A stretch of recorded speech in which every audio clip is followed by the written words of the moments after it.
every thought that we have springs out from a platform. That platform is consciousness. So, that thought that creates the reality, it all depends on where are we thinking from. And that platform of where we are thinking from is pure energy. And depends on where would we like to shift that energy to. That energy could be kept in different places. Now, we're also working with the mind, which has to go through its process of sleeping, which has to go through the process of dreaming, and which is in the process of being awake. Beyond that, the mind also naturally goes up and down, up and down. These cycles are there. But in between all this is the bed of consciousness. So, if we go to any sage, any enlightened being, the only thing really worth asking that sage, that enlightened being, that master is, give me a part of your consciousness. Nothing else really is worth it. Take the fishing rod rather than the fish. So, with this we begin the first of our teachings, which is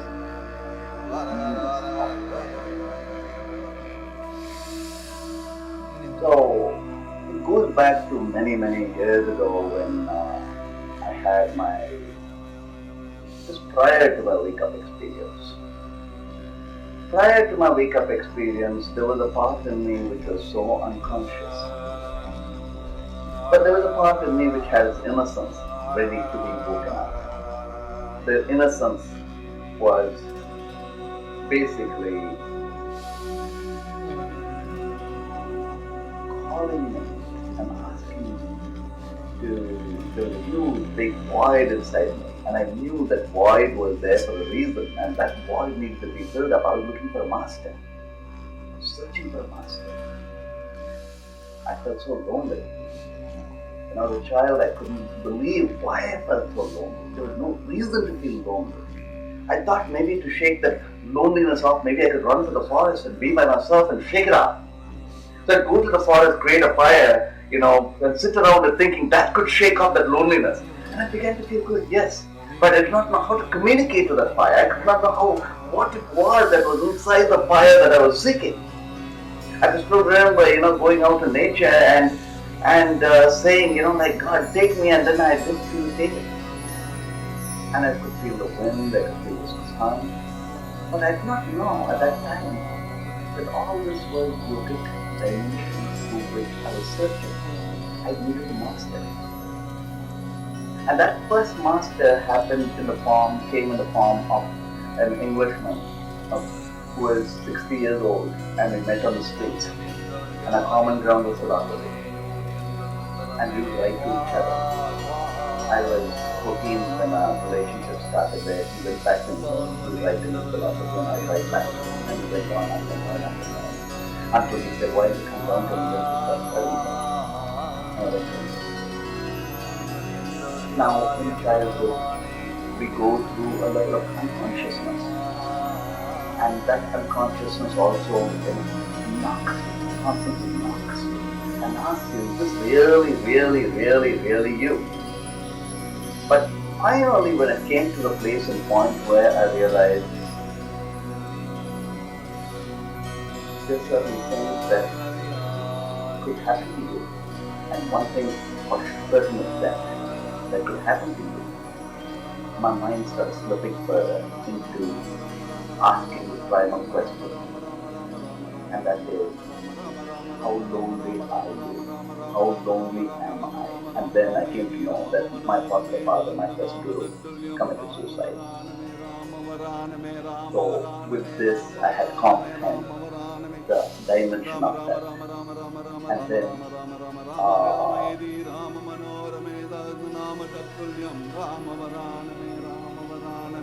in those days, there was a level of desperation, not knowing what to do. how to jump outside the well that you are in.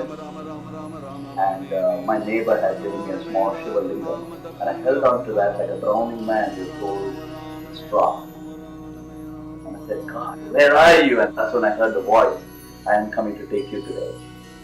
And that evening, knock, knock, knock on my door. I opened the door. That's my first door. I come to take you. You have death coming for you. Dr. Shiva sent me to take you.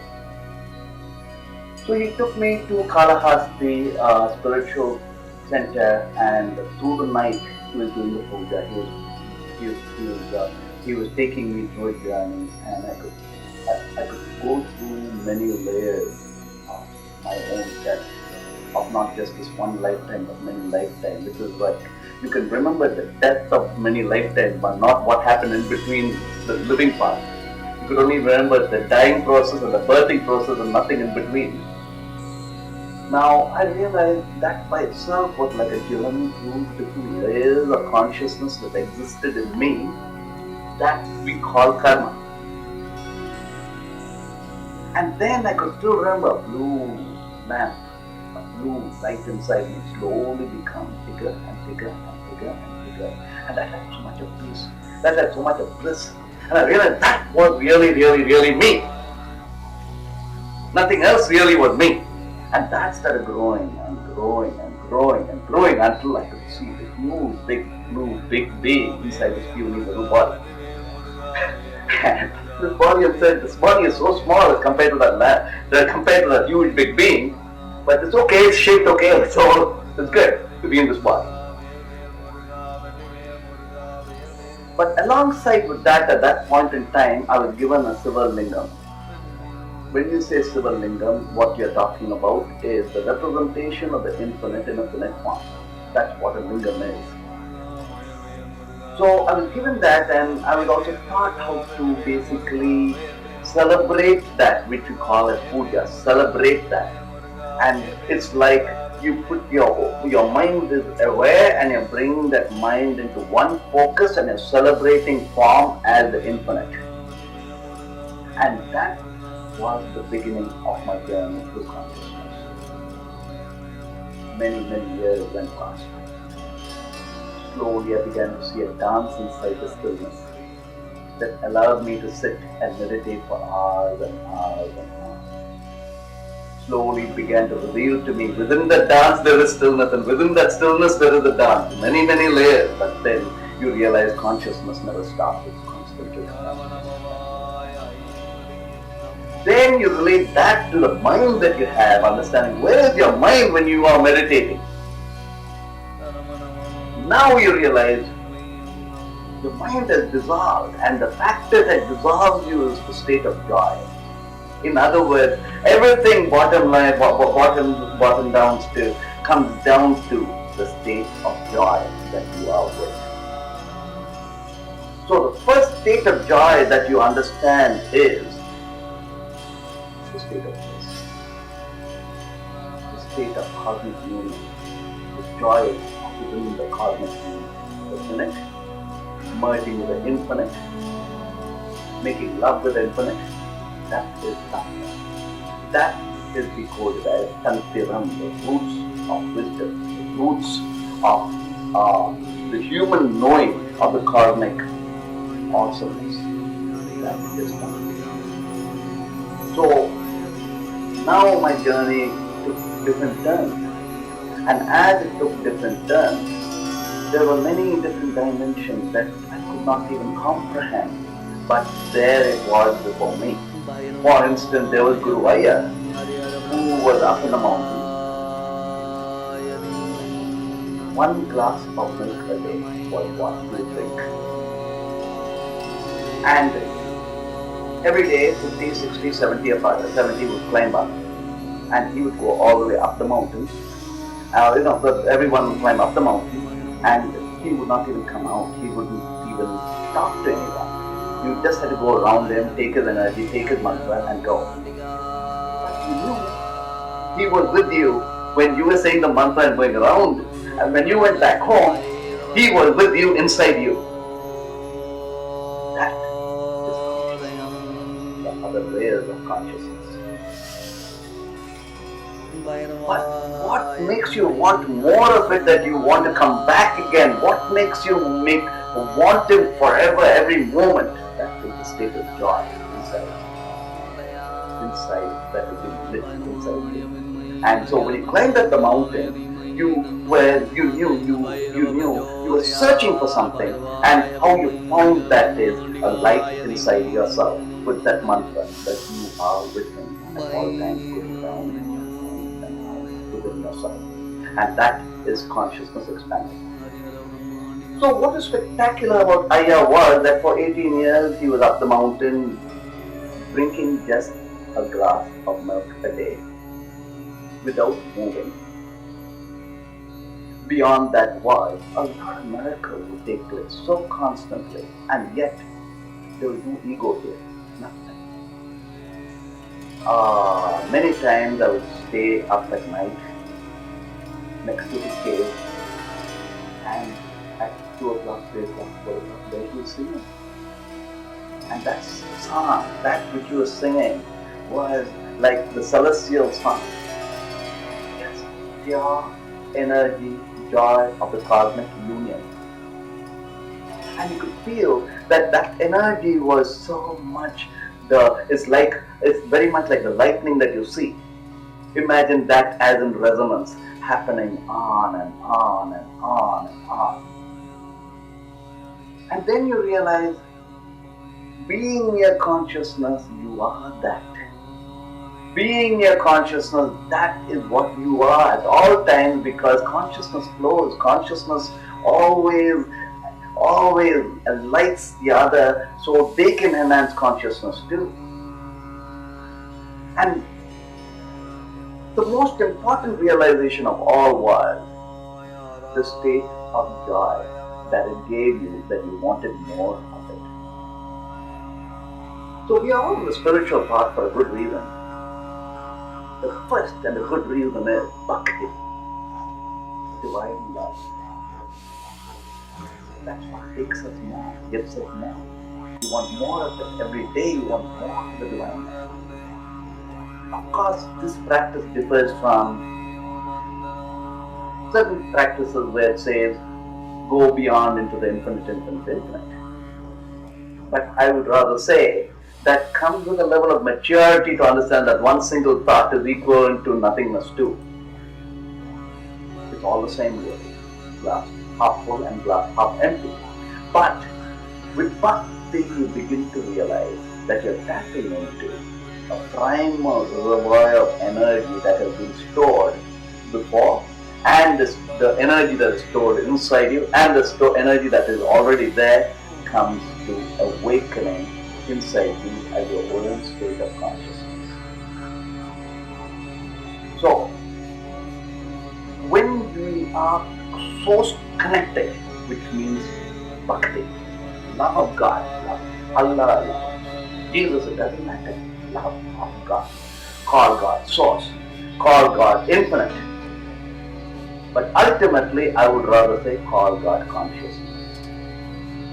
That's the truth of the thought. Because if that is consciousness, if God is consciousness, then you are thinking from that higher perspective, of higher state. So, as we journey through the first dimension, as you said, was bhakti, which means how we awaken divine love, because that's the first step. Then comes the next dimension of understanding gratitude. And that gratitude comes from who opens the door for you. The first door that was opened to you was your mother and father. So, one of the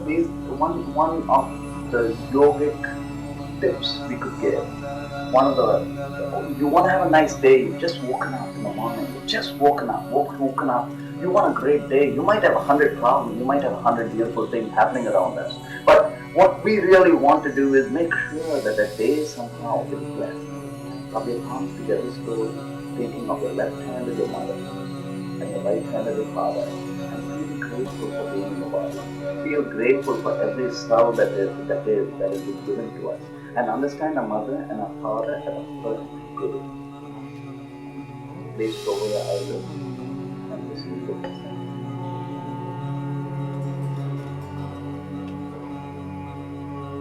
This is the first.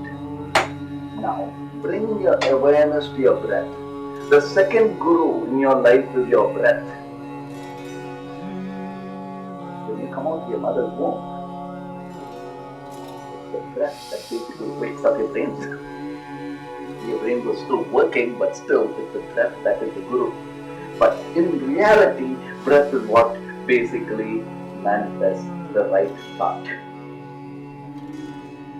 That's why we say breathe deep. If you're emotional, breathe deep. So, inhale from the left by pressing the left big toe down. Inhale from the left and exhale from the left. Press your right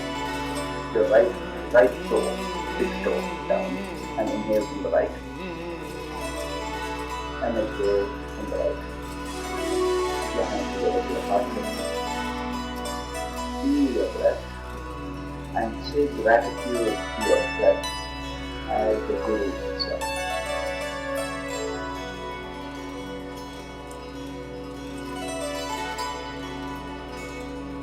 What we are really doing is, when we wake up in the morning, we're coming out from an energy field that basically is pretty raw.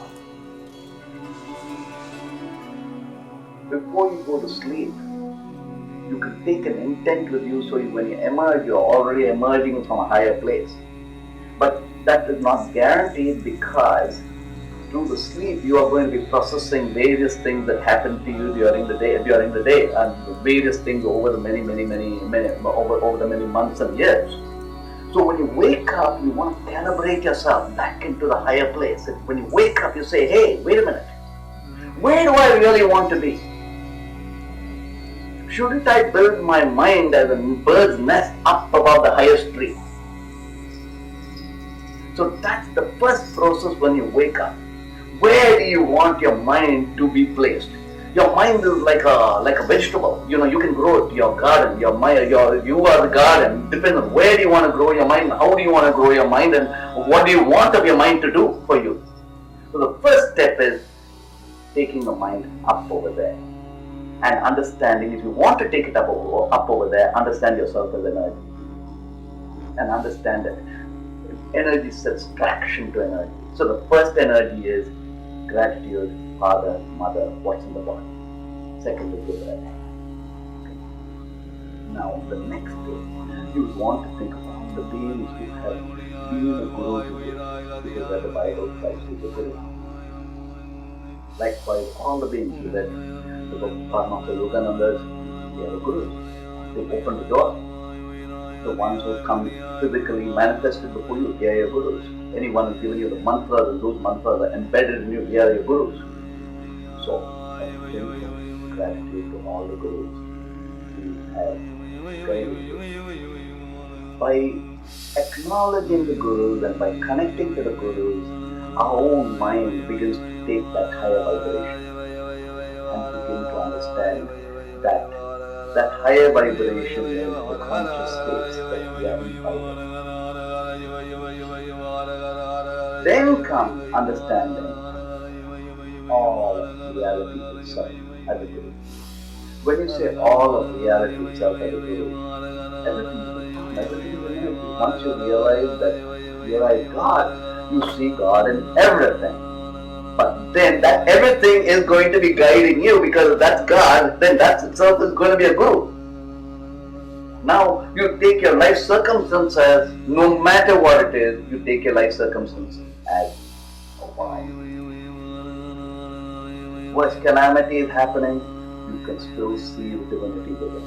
You can still see a perfection within.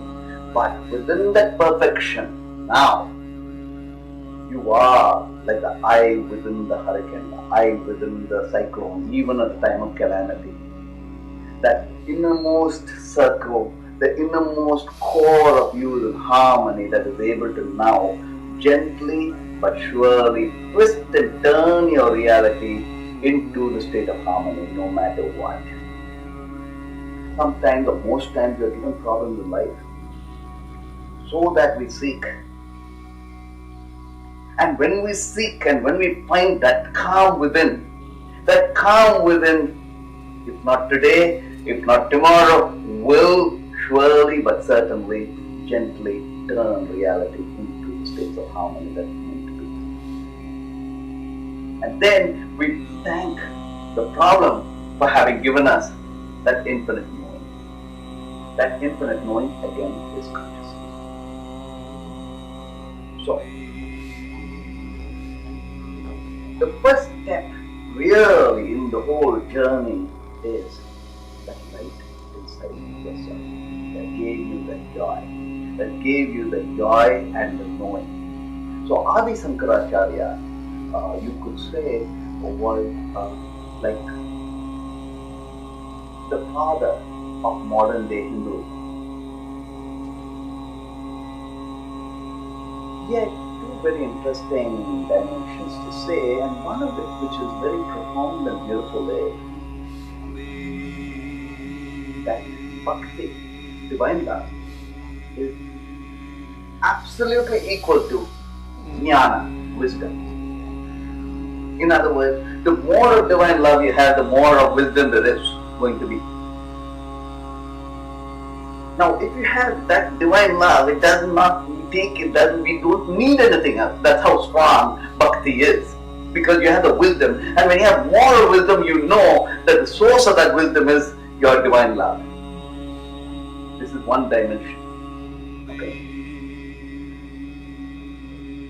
Just after this, Nandhi would actually give the mantra, one of the Ayya's mantra. So in that way, we are able to take, all these energies, we are able to take it for ourselves back home and take it for ourselves forever. Now the second dimension that Adi Shankaracharya mentions didn't mention, his life story is that wherever he went, he built temples for the goddess. Wherever he went. But when he sang song, it was always Lord Vishnu. Bhaja Govinda. It was always Lord Vishnu. But he was Lord Shiva. So there's a secret inside this. The secret inside this is Lord Shiva is being spirit. Lord Vishnu is the awake state of mind. The mind awake. Goddess Shakti is Mother Kundalini. So worship Mother Kundalini. Okay?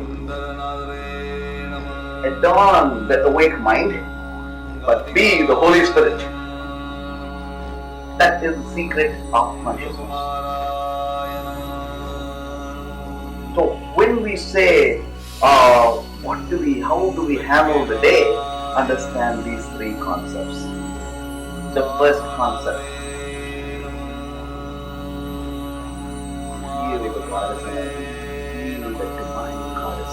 The divine goddess comes from bhakti, vital land. Spend a moment connecting to source. When you connect to source, your Mother Kundalini is awake. When your Mother Kundalini is awake, that's the first step. You are worshipping the goddess. You are worshipping the highest of self within you. Next, you have an awake mind now. Understand this awake mind to be the causal of every reality you are creating, to be the causal of everything that can happen good. But understand the higher conscious mind to create grace for you. It's always at the receiving end of grace. How? When you wake up, the first realization is you realize the law of karma and the law of dharma. Become sensitive. You know, if you eat meat, one day you would be on the kitchen table too. Right? That's the law of karma. At least that was my experience. When I came back after my death experience, they had a lot of meat, my favorite stuff, cooked over there, put on the thing. And the first realization was, my God, that could have been my meat. That could have been my own flesh. What's the big difference between that flesh and my flesh? So the pain too must be similar, right? First realization is karma. The second realization is, what am I here to do? And if I'm here, what am I meant to be doing? That is dharma. You understand yourself to be at the receiving end of grace at all times. With the realization of karma and dharma, your awake state of mind gets more awake. Then comes the Siva. Who is Siva? Shiva is, as in the Christian way of looking at the Bible, is the Holy Ghost. But to realize the Holy Ghost, you need to know the Holy Father.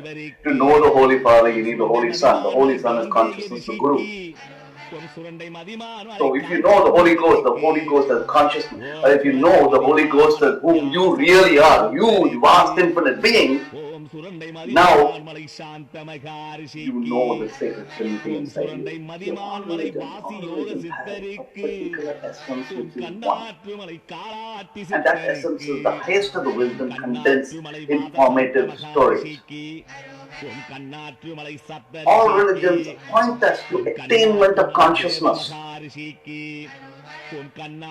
But once you've attained consciousness, it is as Ramakrishna Paramahamsa says, you're given a roadmap to go, to get to a place.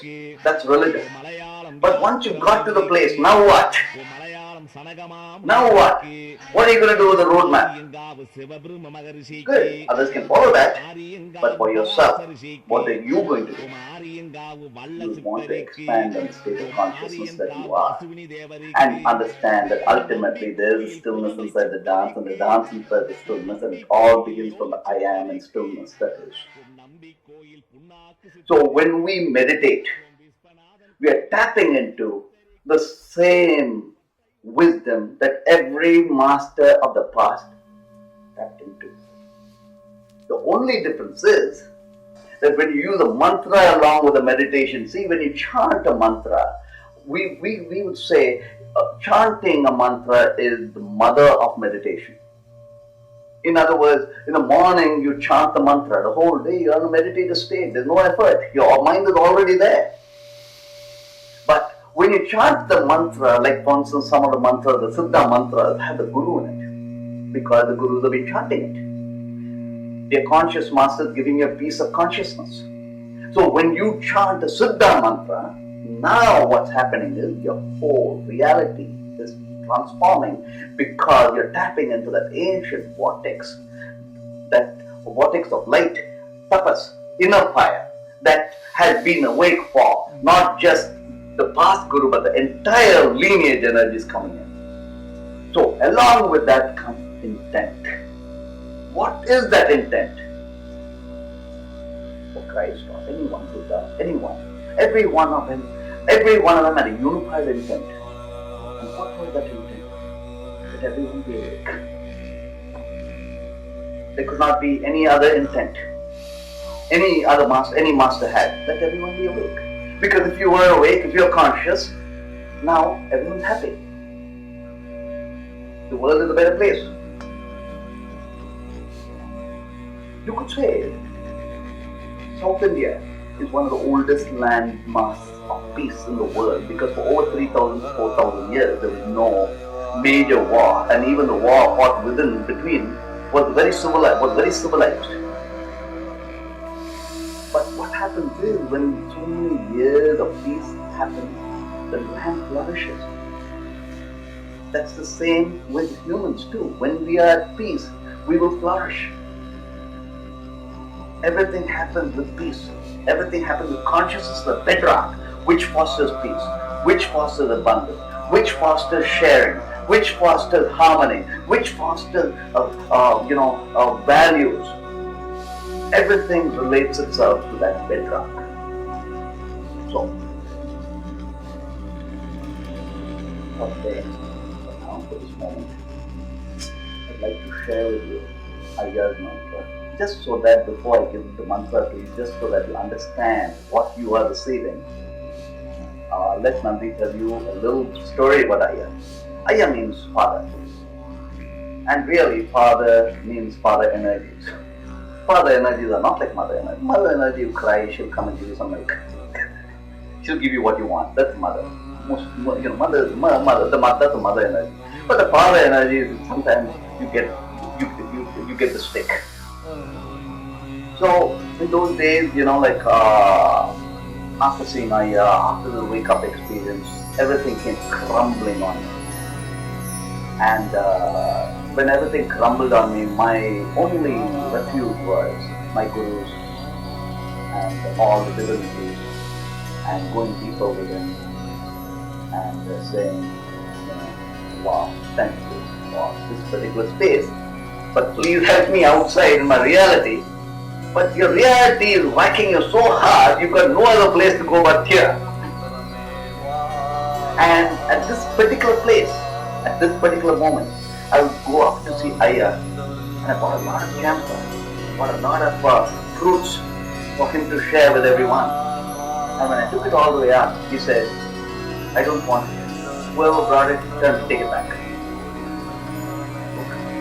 I didn't even have money really to pick up all that stuff. It was like the last bit of money that I had, and he says, ask him to take it back. And here my whole life is collapsing, because back home, back at where I lived, I had too many creditors, my life was crumbling, I had nothing really to hold on to, and the person whom I love absolutely is telling me, take it back. So to me, that was like such a hard knock. I couldn't even cry because it had gone beyond even that. It was like turning into anger. Then he says, tell him to take this mountain, take all this camphor, climb up the mountain to the peak and light it. Of course, it was not up the mountain. We were already up on top of the mountain. So I just went up to the peak and started burning the camphor. My own anger, my own frustration, my own remnants of pain, incompletion, burning. Maybe an hour later, I began to start feeling pain. I began to start feeling comfortable about the fact that I was free. I was burnt out of part of my past. And then someone comes and says, he's calling you. I go down and say, now take the fruit and distribute it. So this was the sort of lessons I had to go through to understand him better. But still, he had never called me inside. I'd go up the mountain, climb up the mountain every second month. Every month, every second month, I would climb up the mountain just to be with him. Hoping he's going to call me in, but he wouldn't call me in. Here's a Siddhar. They don't want followers. Not that they don't want followers. It's just that they don't want to be bothered by anyone in the guru concept. They had no ego. I needed him, but they were complete and whole. They didn't need me, in the sense they would have needed me in a different place. But these are realized beings who basically shine for themselves. So he never called me in. Until one day, after for 14 days in the Mahasivaratri time we fast, on the 9th day of fasting, I thought I felt him come here and saying, pack your bag and come, let's go. So pack your bag and come, I'm waiting for you. And I was in Bangalore at that time. So my first mention to him was, how do I know you are here? I could be imagining that you're telling me something. How do I know that you're here? He said, ask me a question and I'll answer it for you. So my question was, why do you sit like this? Why do you sit like this? Now this is the way he sat for 18 years. Why do you sit like this? Because it's not written in any textbook, notebook, in any books. It's not written. We talk about it as Malasana, but you never see any written note about it. You see all the Tibetan tantrics sit this way. Naropa, Marpa, Milarepa, every one of them sit this way, but not in South Indian cities. But if you go back to all the carvings, like Siddhar Agastya, Siddhar Idekattanada, all the Siddhar sages sat this way. So the question is, why do you sit this way? So his explanation was, when you sit this way, you can move the root chakra energy up above the navel. Second, when you feel tired, in the sense, when you feel exhausted and you want to rejuvenate, you utilize this on the armpit, and when you press this on the armpit like this, your breath changes to the right and you begin to regulate. In other words, that's why the yogis have a stick to regulate breath. And the third, when you sit in this posture, you can't leave body and go. You have to be in the body. You're regulating the body. When you sit in Padmasana, you can leave the body and go. But in this, it's not. There's a process of you regulating yourself. So that almost in an instant, convinced me, yes, I need to go. And there were about 90 persons up in the mountain that particular day. He singled me out and said,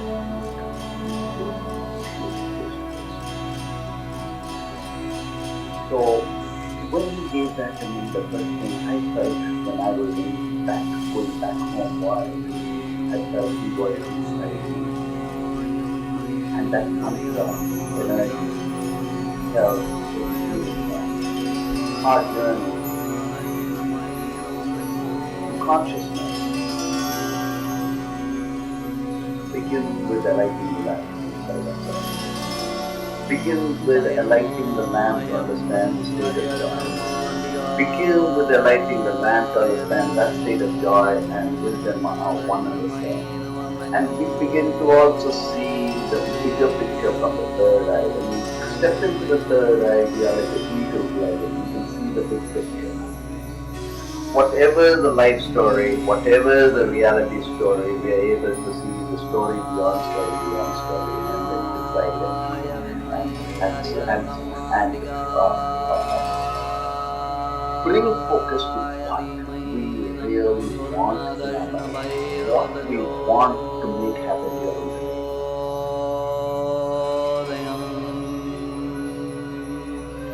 So we can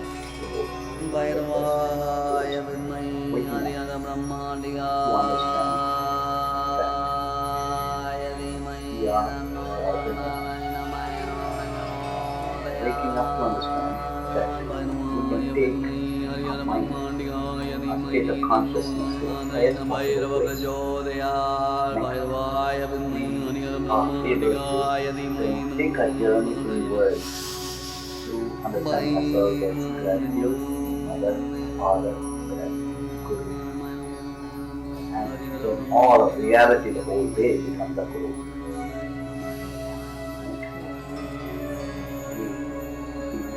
Our inner journey by invoking the Divine Masters to be our state of consciousness. And reality that we create will align itself to the states of joy, the states of bliss. Lord Shiva, God, is called Satchidananda. Sat is Chit is experience. Chit is the mind. Chit is consciousness. Ananda is bliss. In other words, if you've experienced bliss, you are God. If you've experienced bliss, you are vibrating from higher place. If you are vibrating to the higher place, not only is it that our own sphere of energy is beautiful, but all of planet Earth's energy is being lifted up. So with this, gratitude.